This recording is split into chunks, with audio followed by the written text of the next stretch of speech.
There seems to be this idea that climate change is a future problem. The sea levels rise a couple inches over the next century, Harold. I think we can adapt to that. But the reality is, if you grow your own food, like many people here in Eswatini do, and all over sub-Saharan Africa, climate change is already here, and you're feeling it every single day. At least 60% of Africa's population relies on subsistence agriculture, which is to say that they are primarily responsible for growing their own food. Compare that to Europe, where only about 4% of the population is employed in agriculture in any way. And those farms are industrial sized and not the small personal plots that are common around Africa. So if you live in Europe or another industrialized country, even if you are one of the few who farm, your family doesn't live or die on how much you can farm each year. Whereas a majority of the population in Eswatini and other African countries have two ways to feed their family: with crops or with a few livestock. Think of the crops as their checking account and the animals as a savings account. The crops literally put food on the table, and maybe they sell a little bit of it in the market in order to get other types of food. Whereas the cattle or their livestock are more like a savings account or a rainy day fund. When their child needs to go to school, or they have an unexpected medical bill, or the harvest falls short in a year, they can sell their cattle or sell a few of their cattle in order to make up the lost income. And this has worked for generations. But what I've seen in Eswatini over the last few days is how both of these accounts are essentially running dry because of climate change. Farmers here primarily grow maize or corn on their small plots of land. They're already walking for their water, and so they don't have a reliable source of water for their crops. So they're reliant on the rains, and the rains are infrequent at best, and this has been getting worse with climate change.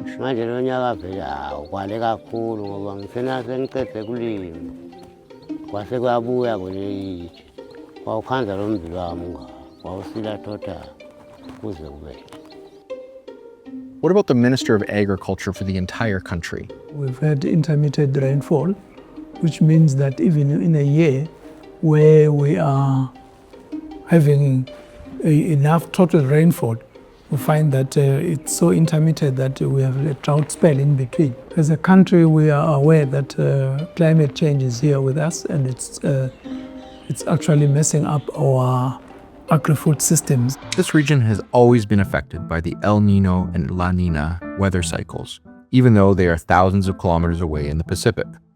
El Nino pulls the rain away and leads to drought here, and La Niña dumps it all at once. And late last year, La Niña weather patterns led to flooding that decimated 173,000 acres of crops across the region.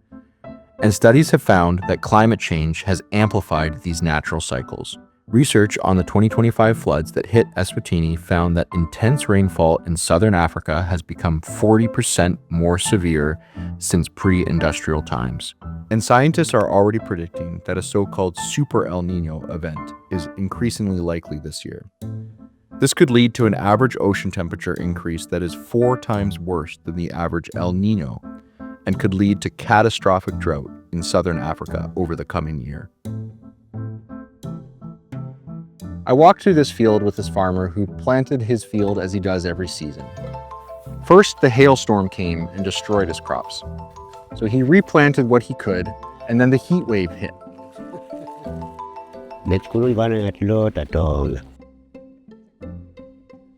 And here it was, sitting empty.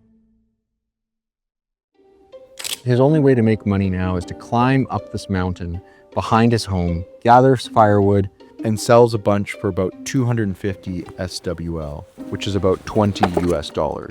With that money, he can afford one meal of maize porridge a day, and him and his children go back to that plot throughout the day to try and get their fill. And of course, the only shelter they can often afford is made of mud. And when the rains come, it floods and destroys their homes. And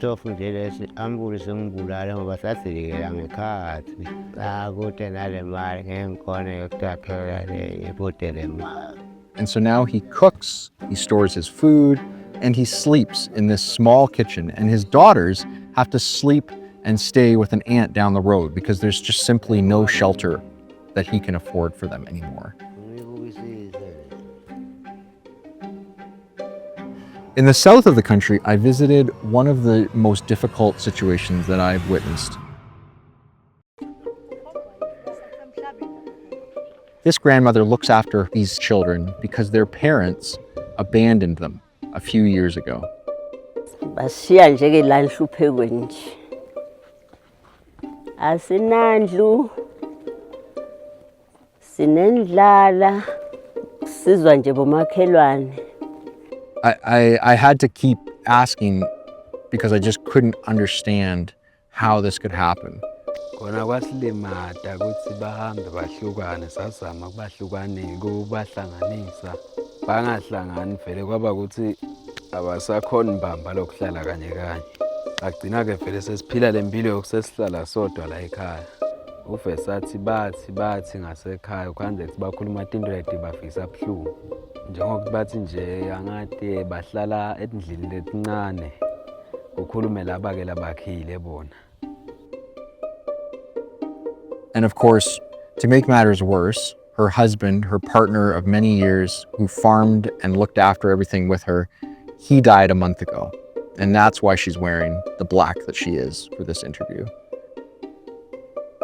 Zayikhona inkomo zafa ngendlala. Kwase kubasekela okunye lokulandelayo lapho. Imbuzi ke nazo ke adayisa ke mkhulu. Kwaphela ke lokho ke sicedele nje lokhu ade ashonile. Kusele nje imbili. She's borrowing food for her and these children by the middle of the month.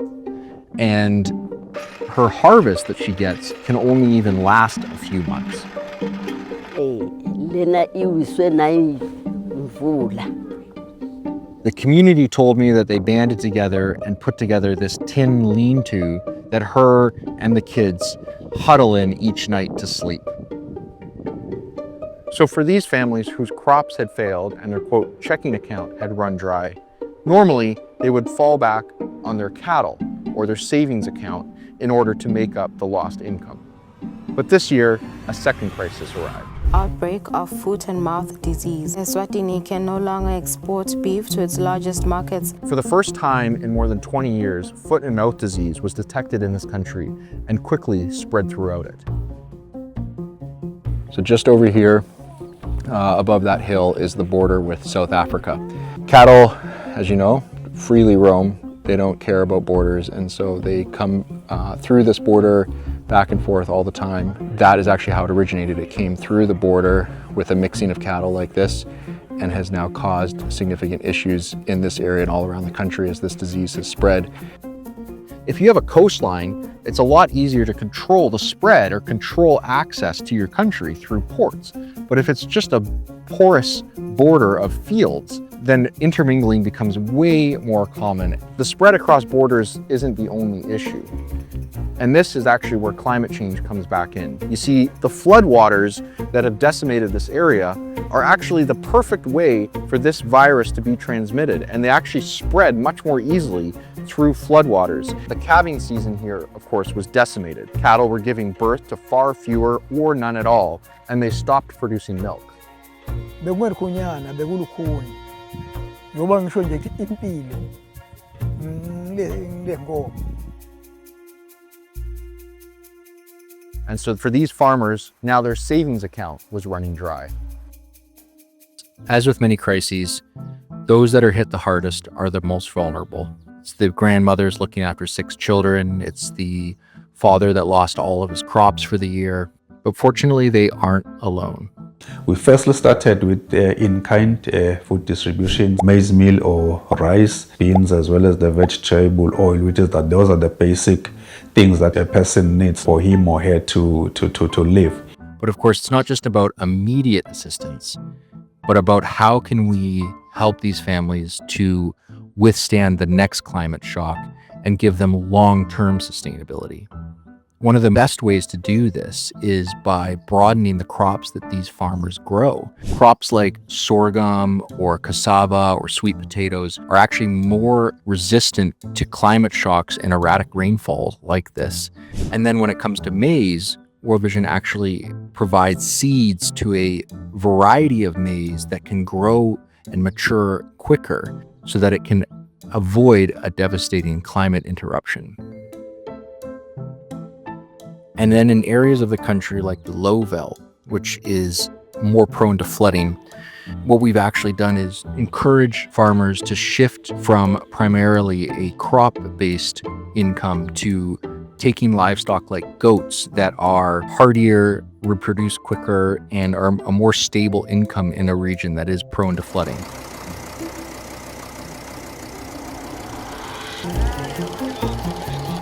What makes the crisis here in Eswatini worse is that it's not just a crisis in Eswatini.